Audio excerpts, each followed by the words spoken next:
জয় জগৎবন্ধু হরি। আজকে প্রভু জগৎবন্ধু সুন্দরের চন্দ্রপাত গ্রন্থের মর্মার্থ আস্বাদন করা হবে।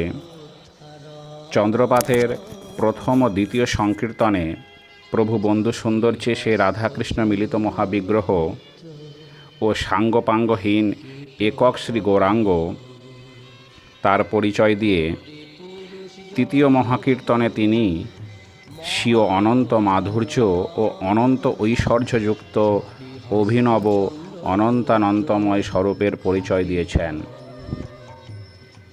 চন্দ্রপাত গ্রন্থ থেকে জানা যায়, এবার আশু প্রলয়ে সৃষ্টির নাশ ভয়ে ভীত দুষ্ট স্রষ্টার আকর্ষণে তিনি চতুর্থ প্রহর পর অর্থাৎ এক মহীয়সী মধুযামিনীর চতুর্থ প্রহর অন্তে গোলক থেকে চবন অর্থাৎ খড়িত হয়ে পৃথিবীতে প্রকটিত হন।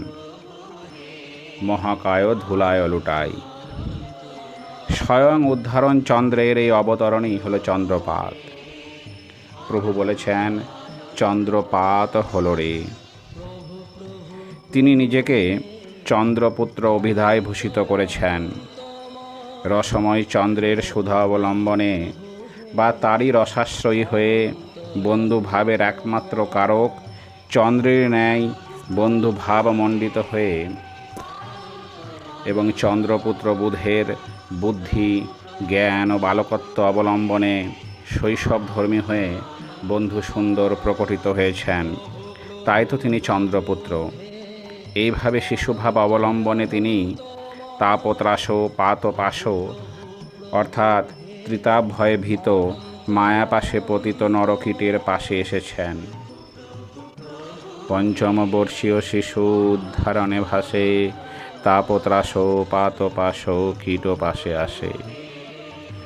ওই শ্রী গৌরাঙ্গ অর্থাৎ সেই নদিয়া বিহারী শ্রী গৌরাঙ্গ এই অবতারে অর্থাৎ এই জগৎবন্ধু অবতারে ভঙ্গ সাঙ্গ উপঅঙ্গ অর্থাৎ ভঙ্গ সাঙ্গপাঙ্গ অর্থাৎ সাঙ্গপাঙ্গ বিচ্যুত অর্থাৎ পার্ষদ পরিষদগণ ছাড়া একক সর্বসমষ্টি রূপে ক্ষেম অর্থাৎ মহামাঙ্গল্যের আধার রূপে প্রকটিত হয়েছেন। তিনি একমাত্র পুরুষ। অমূর্ত হরিনামের মূর্ত স্বরূপ তিনি। হরিনাম উচ্চারণেই তার উদয়। তিনি সমগ্র নরকীটের প্রতি যেন সকরুণ কটাক্ষ করে আছেন। কীট কটাক্ষ রয়মা। প্রলয়গ্রস্ত পৃথিবীর ধ্বংসভয় দূর করে স্রষ্টাকে আশ্বস্ত করতে ও কামস্বরে জর্জরিত নিখিল জীবকে ব্রজপ্রেমে সিদ্ধ করতে মহা উদ্ধারণ শ্রীহরিপুরুষ মর্তে অবতরণে উদ্যত হয়ে একে একে চন্দ্রবালা, কুন্দলতা, তুঙ্গবিদ্যা, শেষ অর্থাৎ শ্রী বলরাম, শ্রী ললিতা, শ্রী রাধিকা, রাজা বৃষভানু, রানী কৃত্তিকা ও ধাত্রী প্রেম মঞ্জরীকে স্বীয় হরিপুরুষ তত্ত্বে মিলিয়ে একাই দশাত্মিকা হয়েছেন। চন্দ্রপাত গ্রন্থে আছে একা একই দশাত্মিকা। ভক্তপ্রবর সুরেশচন্দ্রের প্রশ্নের উত্তরেও তিনি বলেছিলেন, আমার পার্ষদ ইত্যাদি কেহই নাই। সমস্ত লীলার সমষ্টি সর্ব একত্রে একমাত্র আমি ব্রহ্মাণ্ডের বন্ধু। কিন্তু ঘোর হিংসাশীল মনুষ্যকীরসমূহ তার উদ্ধারণ ভাষণে তার ধর্মতত্ত্বপদেশে কঠোরভাবে অবিশ্বাস করল এবং তার মহাবাণীরও অনুচ্চারণ করল। তাই জীবকে তিনি দ্বিতীয় দমন অর্থাৎ দুইবার আঘাতদাতা বলেছেন। প্রথম আঘাত উদ্ধারণ ভাষণে অনাস্থারূপ আঘাত, আর দ্বিতীয় আঘাত হল হরিনাম অনুচ্চারণ রূপ চরম আঘাত। এই দুই মহাঘাতেই পুরুষপতন হল।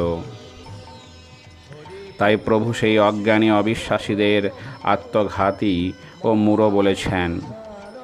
কখনও তার পরম বৈরী অর্থাৎ পরর পরম্পরও বলেছেন। চন্দ্রপাতের ভাষায় বলা যায়, হে ত্রিকাল খলবেল ন উচ্চারণ দ্বিতীয় দমন ন রে আত্মনিধন ওরে মুরো রে রে আত্মঘাতী মহাপাত। কীট কুহক স্থিরমা, অর্থাৎ কীট অর্থাৎ মনুষ্য মায়াকুহকে আচ্ছন্ন হয়ে স্থির হয়ে রয়েছে, অর্থাৎ বন্ধু সুন্দরের উদ্ধারণ প্রেম ধর্মে বিমুখ থেকে হরিনাম উচ্চারণে বিরত থেকেছে এবং অন্য নানা উপায় অবলম্বন করেছে। উপায় অপায় আয় সমুদ্র নানা, বিধায় নিধায় ধায় বতে ভতি নানা। এইভাবে হরিনামের বিরাম ও পরিণামে অনাম, অর্থাৎ নামের অভাব করে মনুষ্য কীটেরা প্রভুর কারণ দেহের পতন, ক্ষয়, শেষ বা মহামৃত্যু সাধিত করেছে। হরিনাম হে বিরাম, পরিণাম রে অনাম, বন্ধুবধ দ্বিতীয় ঘাতন, ছি ছি ছি ছি দয়ানায় দয়ানায় ইতি মহামৃত্যু। তাই বন্ধুর বরাঙ্গ সম্যক ক্ষয় হয়ে খ অর্থাৎ মহাশূন্যে বিলীন হয়ে গেছে। ইতি হরিপতন যেন নবগৌরাঙ্গ বন্ধু হরির তিরোভাব লীলারই ইঙ্গিতবাহী। তাই তো বলা হয়েছে বন্ধু ক্ষয় ভাত ভয় খ খ খ খ খাঙ্গমা ইতি হরিপতন। কিন্তু জীবের বন্ধু প্রভু বলে উঠলেন তিনি এখনও তাদের ছেড়ে চলে যাননি।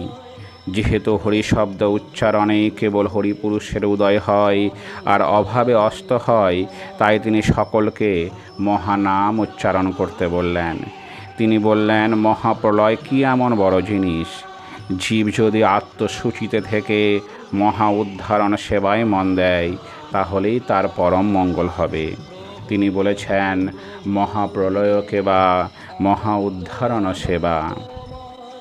তিনি আরও বলেছেন কৃতিমাত্র হও হরিহিতের আত্মসূচি উদ্ধারণে।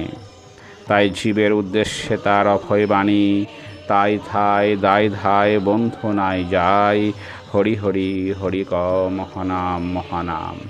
এই যে বন্ধু নাই যায় মানে বন্ধু যাননি, তিনি আছেন। আমাদের হরি শব্দ উচ্চারণেই সেই হরিপুরুষের উদয় হবে। জয় জগৎবন্ধু হরি।